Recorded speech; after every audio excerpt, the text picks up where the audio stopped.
to revenge with Lyra. Nobody came. Balloons curled in the heat. Pizza boxes untouched. A unicorn cake that took me 6 hours to decorate? Still perfect. Untouched. My daughter sat in the backyard wearing a paper crown and a white dress she picked herself. Every 10 minutes, she looked at the gate. Then up at me. Then down at her glittery shoes. 11 candles. No guests. Not even a text. I swallowed the lump in my throat and knelt beside her. Maybe they got lost, I said softly. She nodded, but I knew better. Because this wasn't the first time. They didn't forget. They chose not to come. A week later, my phone pinged. Mom. The same woman who didn't call, didn't show, didn't even like the photo I posted. Text message. You're invited to Eliza's Sweet 16. Theme, luxury lavender. $2,100 per person. Venmo me. No apology. No explanation. Not even a fake excuse. I stared at the screen, fingers trembling, pulse flatlining into fury. That night, I sent exactly $1. Memo. Congratulations. That's all you'll ever get from me again. Then I changed the locks. Blocked every number. Erased every group chat. 3 days of silence. Then, 2 days later, I opened the door in pajamas and a robe to flashing lights. 2 police officers. Ma'am, are you redacted? We received a complaint from your mother. My stomach flipped. I blinked once, then stepped aside, calm as ever. Because this time I wanted a record. I'm sorry, what was the complaint? I asked. The officer checked his clipboard. She says you're withholding family funds and threatening to blackmail. I blinked. Blackmail? I hadn't said a word. I just sent a single dollar. That's when I understood. They weren't mad about the money. They were mad about the silence. I invited them with open arms to my daughter's party. They ghosted us again. And now they wanted me to fund their $100A plate ego parade? No. Not this time. I have receipts, I said, stepping back inside. I handed the officer my phone. Group chats. Voicemails. The text asking for Venmo. My blocked call log. The officer scrolled, then glanced at me with a slow, tight-lipped nod. I'll file this as a civil dispute, ma'am. Not criminal. They left without another word. I closed the door and collapsed against it, not from fear, but release. It hit me like a wave. They really would have let me fund their lives forever. As long as I kept my mouth shut. As long as I smiled. As long as I kept swallowing my daughter's tears and saying, they love us. They're just busy. Not anymore. I made 2 calls that afternoon. To my lawyer, asking about trust restructuring. To my therapist, asking for help navigating toxic detachment. But the 3rd call, that came at 7:44 p.m. My cousin Mia, whispers in her voice. They're planning something. I overheard your mom and aunt talking about ruining your reputation before the Sweet 16. My heart paused. I looked out the window and quietly said, let them try. This time, I'm documenting everything. I didn't sleep that night. Neither did my daughter. She sat cross-legged on the couch, sketching quietly in her notepad, eyes dimmer than usual. I asked what she was drawing. A party, she mumbled, where people show up. I nearly broke, but I didn't. Instead, I stood, kissed her forehead, and whispered, we'll make one. The next day, I drove straight to the Garnet Ballroom, the exact venue my family had booked for the niece's $100A head Sweet 16. It was still under pending final payment. I asked the manager what the refund policy was if the pair backed out. She raised an eyebrow. Then I showed her the lease. They had used my business credit as backup collateral. Classic. I smiled. I'd like to assume the reservation, I said. Same date, new event. I paid in full. Venue, mine. Date, mine. Guest list? Every kid who had ever been overlooked, uninvited, or treated like an afterthought. We named it the Golden Ones Gala. I even got a cake vendor to recreate the original Sweet 16 order. Except this time, the frosting would read, to the ones they left behind. By Thursday, invitations were out. Custom made. Hand-delivered. No Venmo required. Just presents. That evening, my sister texted, "Did you really hijack our event?" Then Mom called, "Fix this, or I'll make you regret it." I replied with a screenshot of my contract and a single caption. "You should have read the fine print before writing me off." Outside, my daughter stuck stars on the ceiling and whispered, "Do you think they'll come?" I smiled and said, "They don't need to." Because this time, the celebration wasn't for them. The night of the gala arrived like a secret the sky was keeping. Every inch of the garnet ballroom shimmered in gold and soft blues, a magical blend of elegance and innocence. Kids trickled in shyly at first. Some wore hand-me-downs. Some wore borrowed suits. Every single one wore the look of someone who thought no one remembered them. Until now. My daughter, in a glittery blue dress and tiny silver flats, stood at the entrance with a clipboard. "Welcome to the Golden Ones Gala," she whispered with a smile. Then came the moment that stopped everything. 3 people walked through the door, not invited. My mother, my sister, and my niece still dressed for her sweet 16. They paused at the entrance like they owned it. I calmly stepped forward. "Sorry, this is a closed event." "You can't be serious," Mom hissed. "This was supposed to be our party." I smiled, reached into my clutch, and handed her something. A glitter-covered envelope. Inside, a printed screenshot of her original invite, the Venmo request, and my $1 reply. "Looks like you already got your celebration," I said and turned away. Security didn't need prompting. They didn't yell. They simply redirected. As the doors closed behind them, my daughter stood beside me, watching. "Was that rude?" she asked softly. "No," I said. "That was called boundaries."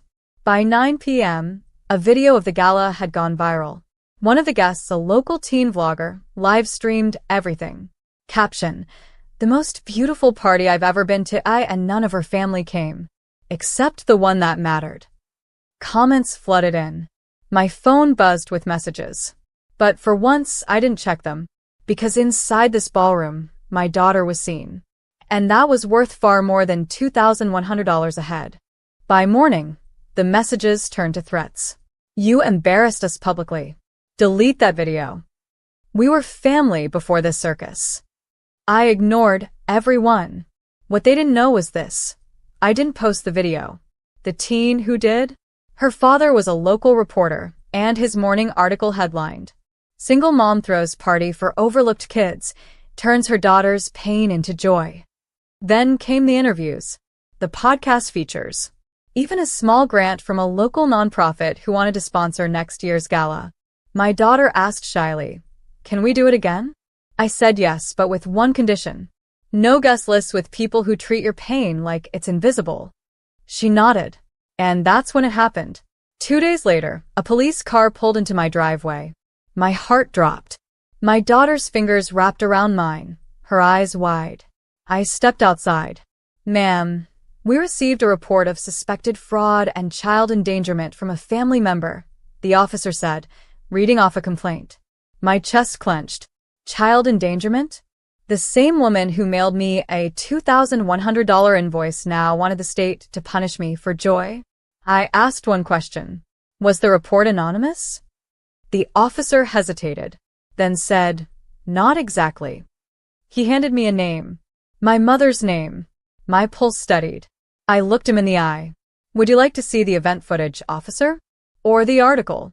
Or the verified receipts?" "I have everything logged." He nodded slowly. "Actually, yes. That would help a lot." I opened the door. Behind me, my daughter whispered, "Is this because of the party?" I crouched down. "No, sweetie. This is because sometimes love makes people bitter when they can't control it." And today, I wasn't controlled. The officer sat on my couch with a pen, a notepad, and a surprising softness in his voice. He watched the video of the party, balloons, music, tables with hand-labeled names for kids no one else celebrated. He glanced at my daughter, playing quietly in the next room, coloring a picture of her and me under a big rainbow. "Ma'am," he said, "I apologize. We get these kinds of calls, sometimes vindictive reports meant to intimidate." I nodded, pushing a folder toward him. Inside, every receipt, background check on the volunteers, parental permissions, even allergy disclosures signed by guardians. He flipped through them. Then his eyes paused on one name. Your mother claimed she paid for the event, he said slowly. I didn't laugh. Instead, I handed him a copy of the Venmo transaction. $1 sent from me, with the note. Congratulations. He blinked, then smirked. I see. When he stood to leave, he handed me a copy of the official report form. This is now on record as a false claim. If they escalate, you're covered. I walked him to the door. Before leaving, he looked at me, really looked, and said, I've seen a lot of messy families, but not many people clean the mess with kindness. I shut the door after he left and leaned against it. My phone buzzed again. This time, a message from my niece, the sweet 16 girl. Auntie, I didn't know what they did. can I still come over? And that cracked something open. Not every seed grows bitter in a rotten garden. I texted her back. Yes. But bring your own glitter. That night, we sat under fairy lights, my daughter teaching her cousin how to make balloon crowns. There was no music, no photographer. Just real, untidy healing. 2 days later, my mom showed up. Not with flowers. Not with regret. But with a printed spreadsheet and a pen. Listen, she started, walking right into my living room. I've itemized everything. The party, the decorations, the food. If you just pay $1,050, you'll be invited again next year. It's fair. I didn't blink. Behind her, my daughter sat quietly on the staircase, hugging the same stuffed bunny from the birthday party no one came to. Mom noticed. She's too sensitive, she snapped. That's the real issue here. I didn't say a word. Instead, I walked to the kitchen drawer and pulled out a small pink envelope. It still had glitter from my daughter's party. I handed it to her. Inside, a printed photo of the empty backyard, party hats scattered on chairs, and one candle lit on a cake that said, "You are loved."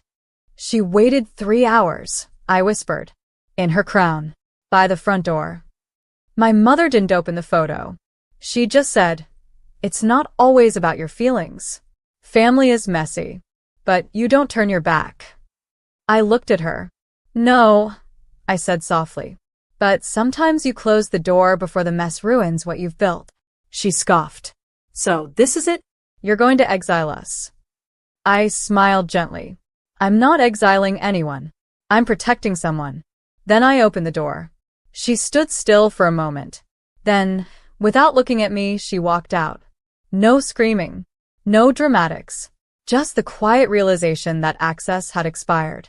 That night, I deleted the group chat, changed my daughter's emergency contact to my best friend, and ordered glitter paper to send thank you notes to every vendor who stayed that rainy day, even when no one showed up. Some parties aren't for guests.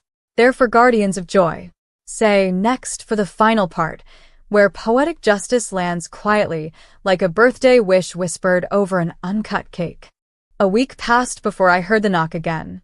But this time, it wasn't police. It was a courier, standing with a clipboard and a small, sealed envelope. Inside was a formal letter from my mother's attorney. Your refusal to contribute financially to the Sweet 16 event has caused emotional and reputational damage. We're requesting a settlement of $2,100 to resolve this matter amicably. I read it 3 times. Then I laughed. Loudly. Honestly.